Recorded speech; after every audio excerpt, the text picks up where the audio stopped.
Hello everyone, TMMgamer here, and today I have the pleasure of bringing you another one of my FIFA 13 live team tutorials. And as you can see on the screen today, I am going to be playing as Manchester United. So let's dive straight in and search for an opponent. But before I get onto the tutorial and the team lineup, what I wanted to speak to you about is very quickly, over the last couple of days or so, I've been getting into Minecraft again, and a couple of friends of mine, we've set up a Minecraft server, been playing that, and I've actually been really enjoying it, and I haven't played Minecraft in a really long time. It's well over a year since I last dipped in. So what I'm probably going to be doing over the next week or so, we talked about doing a few survival maps, so just diving in there, playing a few survival maps, having a bit of fun, and just wondering what you guys would think about that. So that's one thing, just to reply in the comments if you wanted to leave a comment at the end of the video.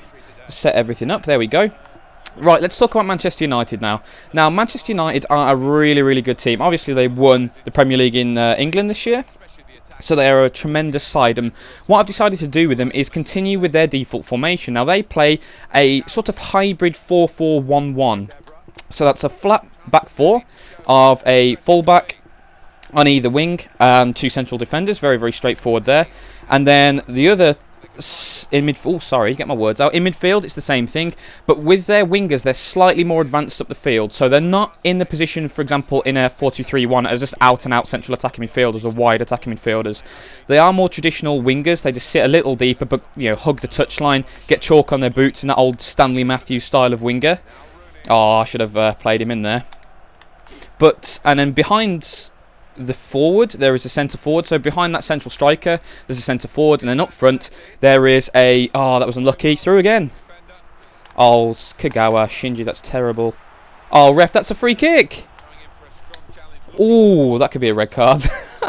That was a bit agricultural, but yeah, like I said, behind that central striker there's a centre forward, and obviously up front there's that central striker. So that's the formation I'm playing. It's a really good formation with Manchester United, and I'm going to explain why in the second part of the video. But first, let's go through the team. Now, in goal, we have David De Gea. Now, David De Gea, in my opinion, is one of the most underrated goalkeepers in the Premier League. He gets so much stick, very unfairly. I mean, in his first season in England, admittedly, he made a couple of mistakes.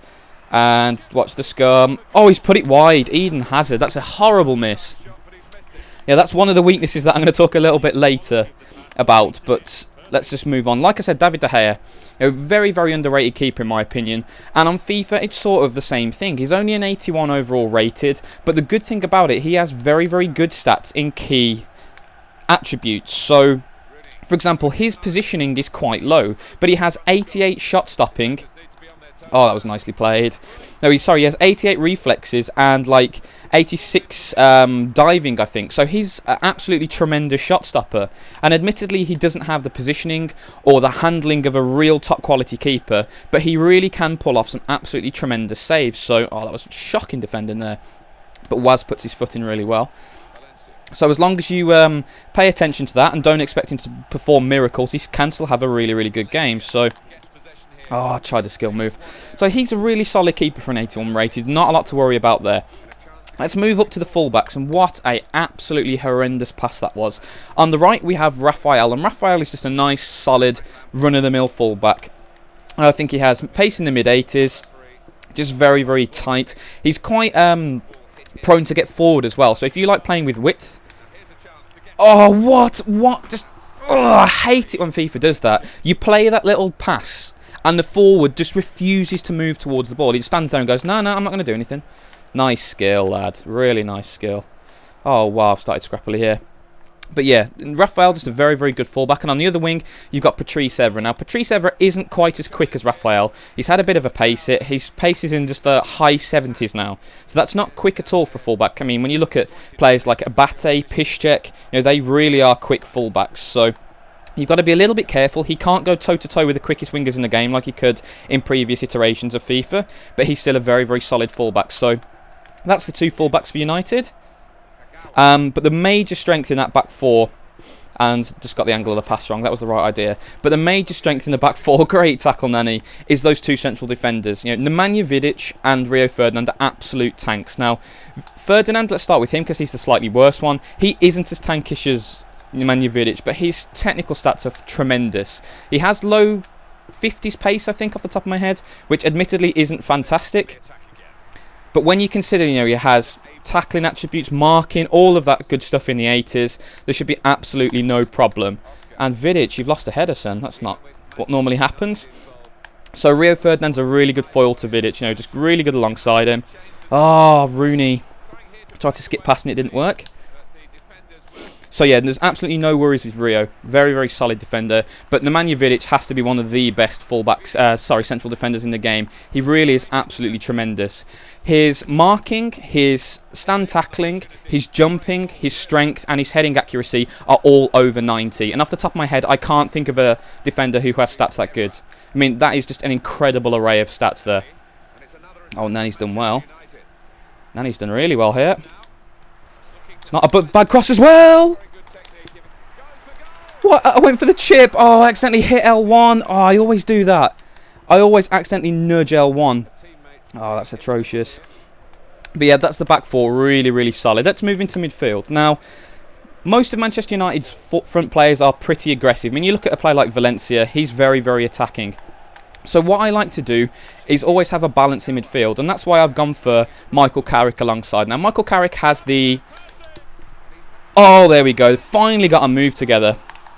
And Rooney gets taken out by Czech there. But yeah, Michael Carrick has the tactician ability, so he makes a lot of interceptions. He's the one who sits deeper and just, you know, patrols, sits in front of your back four, make sure you don't get caught on the counter-attack too often. But the great thing with Michael Carrick as well is his passing attributes are in the high 80s. I think off the top of my head, both his stand pass, short pass and long pass, sorry, I'm getting them confused with the tackle attributes there. But yeah, both his short pass and long pass are 87. Now, I think he only has 3-star weak foot, so he can't be pinging them around with his left foot all the time. But his right foot is just incredible. He makes so many great passes. You know, he sits in front of that back four and does exactly what you need him to do, really. Oh, John Terry. There's no way you're faster than Kagawa. Oh, good save. I probably should have scored there. Probably should have walked that in a bit further and then put it in. But yeah, really good player, Michael Carrick. And then alongside him, you have Shinji Kagawa. Now, Shinji Kagawa is a lot more attacking. You think he only has... Oh, Vidic nearly scores. Oh, Vidic! Yeah! Nemanja Vidic crashes it in. Finally starting to get something going at the end of the second half. Great finish from the lad there. But yeah, Kagawa's a lot more attacking. He has 90 acceleration, but only 70 pace. And the player he really reminds me of in FIFA is Santi Cazorla. He plays very, very similarly to Cazorla does. Admittedly, Cazorla has slightly better weak foot. I think Kagawa has 4-star, Cazorla has 5-star. So that's one slight weakness. But Kagawa has, you know, I think it's either 90 stamina or certainly very high 80 stamina. He has great short passing. He's got mid-80s dribbling. Now, he's just a very, very solid central midfield player. And he's great alongside Michael Carrick. Because like I mentioned, Carrick sits a bit deeper. You know, he can control the play. And then you've got a player like Kagawa who gets forwards, can dribble, can take players on. A little bit tricky. Admittedly, a little bit lightweight. But as long as you're aware of that, it's not really a problem at all. So that's the central midfield. Moving to the wingers. Now, on the left, I have Nani. And in real life, I really don't like Nani. I think he's incredibly overrated. He has one good game in about 20. And he'll put something in from 35 yards out. And everyone will go, oh, what a fantastic player Nani is. And it's like, well, what did he do for the rest of the time? Oh, this is good football. Raphael. Nani! Oh, tips over. What a lovely move that was to start the half. But yeah, the good thing about him on FIFA, he's 84 rated. He has 5-star skill moves. So if you're one of those skillers who loves to do all the tricks and flicks, Nani's a player who you can really enjoy playing with. So that's one of the major reasons to get him in the side. He's just a generally decent all-rounder. Just timed the step up really nicely there as well, but still had the ball either way. Dink it with De Gea. Another good thing about De Gea, he has high 80s kicking, but no throw attributes. So you know some keepers can absolutely barnstorm those throws out. De Gea can't do that. Oh, Nani, you've done really well there. Oh, Nani, you've done really well there. Nani! Oh, that had to be tried. If that had flown in, what a goal that would have been. Oh, so close. Oh, so close again.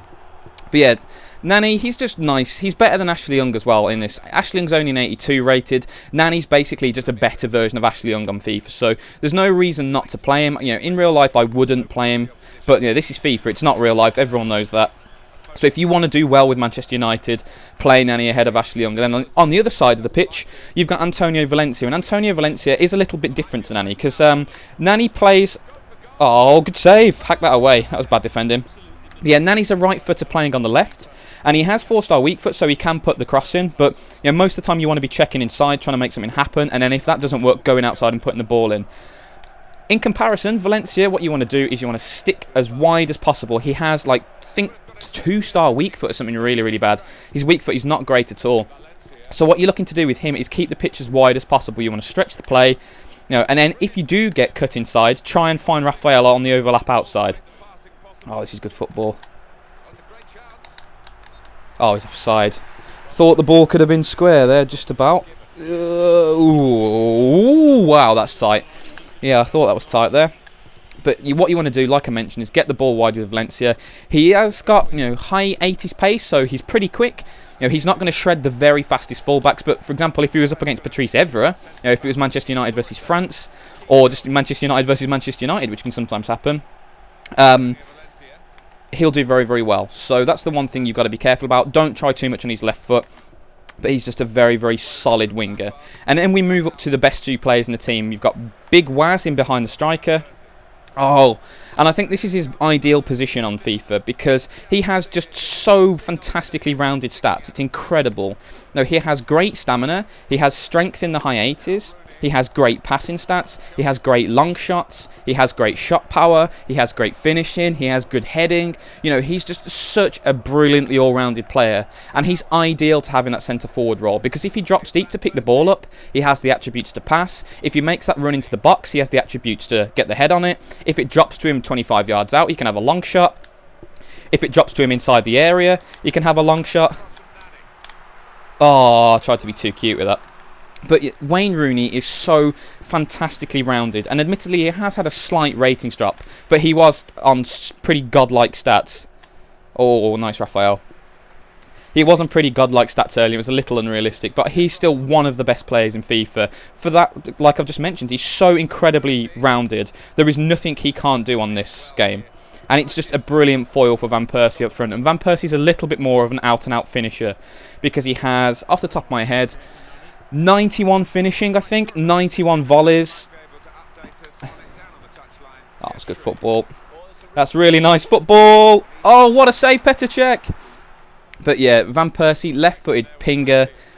Absolute cannon of left foot. He has 4-star weak foot as well, so it's not a be-all and end-all. So if it hits... Oh, what the balls has just happened there? He finished it as well. Demba Ba with a finish. That was absolutely awful. For some reason, my centre-back decided he wanted just to wander up instead of tracking the run. There you go. Rio Ferdinand refused to track the run, and to be fair, it's a pretty good finish from Demba there. So let's just tighten up for the last 13 or so minutes and hopefully preserve the win. But yeah, Van Persie's a bit more of an out-and-out finisher, so he doesn't have the passing attributes of Rooney. He's not quite as good in the air, but if that ball drops to him on his left foot, he will score. And he can head it in from 2 yards, but obviously by the looks. So, he's just a really, really good striker. Absolutely fantastic, in fact. I had him in my Premier League Ultimate Team. I scored a bagload of goals with him. He's just a great finisher. And he works really well with Rooney, because Rooney puts the shift in for him to get Van Persie into the good positions. And they are a fantastic striking partnership on FIFA. And unfortunately, it looks like Wayne's going to be moving on to Chelsea, because I can't see him staying at United with what's happened already. So it's going to be a little bit of a shame not to see them together in the next FIFA. No, Luis. Oh, that's a terrible pass. Admittedly, if it wasn't Mickey Carrick's stridens, that still probably would have scored. But this is Manchester United in a nutshell. I mean, you saw with the last goal I scored, Valencia, just keep him wide, make the pitch as wide as possible, put the cross in. I got just a teeny block on that, didn't I? Is that a corner? No, apparently not. But, keep the pitch wide with Valencia. Try and be tricky with Nani if you like that. Try and, keep the ball creative in midfield with, Carrick, Rooney dropping deep, Kagawa being nice and tricky, good dribbling. Sit a little bit deeper, because you've seen the way I've conceded. It's when, the ball gets played in behind the centre-backs. And occasionally, players like Rafael can counter that. But most of the time, if a player's in behind you, you're going to concede, because the centre-backs, their one weakness is their lack of pace. But you saw most of the time, I think that's his second or third shot. He's really not done anything. And that's because the other stats of the centre-backs are just so incredible. So what you're looking to do, get the ball wide whenever you can. If it doesn't work, dink it to Wayne Rooney. Oh, Ferdinand, you are so bad sometimes. Just shielding him really nicely, and occasionally he just goes, no, I'm going to stop shielding now. Big head. Right, come on, Nani, show us what you can do. Nice. Nani's off. Nani's off! No, he didn't do the skill! No, I wanted to be really cheeky. Oh, that's what happens when you try and be overconfident. Van Persie! Oh, tame in the end. But yeah, this is Manchester United. 4-4-1-1 really is the ideal formation with them. It's the one that complements all of their strengths. They've got one winger who loves to get wide and put crosses in. They've got one who's tricky. They've got a lot of great creativity in midfield. They have an absolutely fantastic centre forward in Wayne Rooney. And then up front, they've got Van Persie, who's a real clinical finisher. And if you have a look at that ratings, you know, see ratings all over the field. And this is what you want. You want the balanced play with United. Because what you see a lot of players do is they just go for pure pace. They might put Hernandez up front. They might play Nani up front alongside him. And then play Young and Valencia. And just play super, super direct. And that doesn't really work. You know, it doesn't work with United. Manchester United are a much better team when you can try and get that balanced attack. And you saw, you know, today, I scored goals and I, you know, created chances in a host of different ways. Let's have a quick look at the match details before I finish off. I mean, you see there, you know, massively outscored him. Had far more shots than him. Look at most of his shots, you know, he didn't have a single shot on target inside the area all game. You know, the only one he did have was, you know, Demba Ba, which is a decent finish, but that was because of a defensive error on my part. So you can see, you can shut teams down really well with Manchester United's back four. De Gea is a very, very solid shot stopper, and then you move up the park and you have so many attacking options. They really are a very, very good team to try. And surprisingly, a lot of people don't go for them. You know, people always go for, you know, the Real Madrids, the Barcelonas, you know, teams like that. Teams like Manchester United often get overlooked. So if you haven't played with them, definitely recommend it. But guys, thank you so much for watching. I really hope you've enjoyed it. Hope you've learned something. And as always, have a great day.